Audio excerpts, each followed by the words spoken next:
Hi there, students. Sprawl. To sprawl, a verb. A sprawl, I guess, a noun. And sprawled or sprawling, an adjective. Okay, to sprawl, to sit or lie with your body and your arms and legs spread out in a disordered but comfortable way.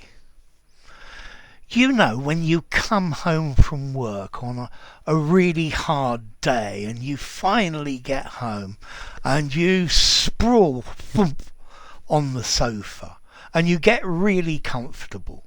That's to sprawl. Lying or sitting, but in a really comfortable way. When I arrived home from work, I lay sprawled on the sofa. I sprawled on the sofa and watched television all day.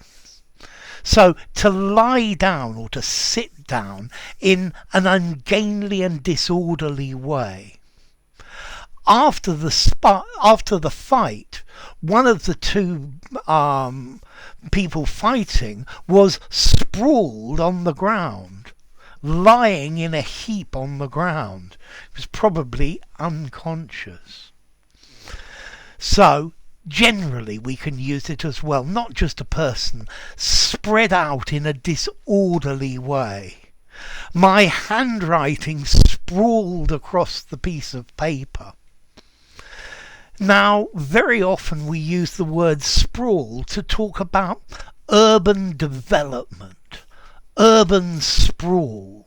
This is unrestricted growth in urban areas, growth of housing, commercial development and roads over large expanses of land. Los Angeles is a sprawling city. Urban sprawl spread in all directions. I'm thinking of Lima. Lima sprawls all over the coast of the Pacific. So, an urban sprawl. Urban sprawl is a very negative phrase. Yeah, it implies that this extension of development is disordered, it's unplanned, it destroys the environment. Yeah, so straggling, haphazard growth here and there as it may. Maybe you could have a plant sprawling all over the wall of a house. Maybe if it's clipped and pruned just right, then it's growing. But if you leave it for 20 years, the plant sprawls all over the house. So, haphazard, this haphazard, unplanned way that we lie in a chair or on a sofa to sprawl. Yeah, you sprawled on the bed, lying on the bed, relaxing. Notice as well, we have this phrase to send somebody sprawling. I hit him and I sent him sprawling. So arms and legs everywhere. Arms akimbo, legs akimbo. The punch sent him sprawling. The electric shock sent him sprawling, knocked him to the floor. Okay, so sprawl. Yeah, my handwriting's a sprawl. And I hope you haven't spent all day Sunday sprawled on the sofa. So to sprawl, a regular verb. I sprawled on the sofa all day. I have sprawled on the sofa all weekend. Now, next question. What about formality?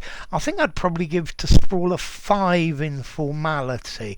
I think it's flexible and you can use it just about anywhere. It's probably on the less formal side, but I think urban sprawl, you could use this in a very formal essay. So what about origin? Well, there's a Middle English word sprowlen, which is clearly related. And this comes to us through Proto-Germanic, Spreutana, related to sprout, and that in itself goes back to Proto-Indo-European, spur, to strew, to throw everywhere. Yeah, so yeah, if you throw your body everywhere, then you are sprawled somewhere. So enough. If you enjoyed the video, give it a rating, subscribe to my channel, and I'll see you soon. Bye for now. Sprawl.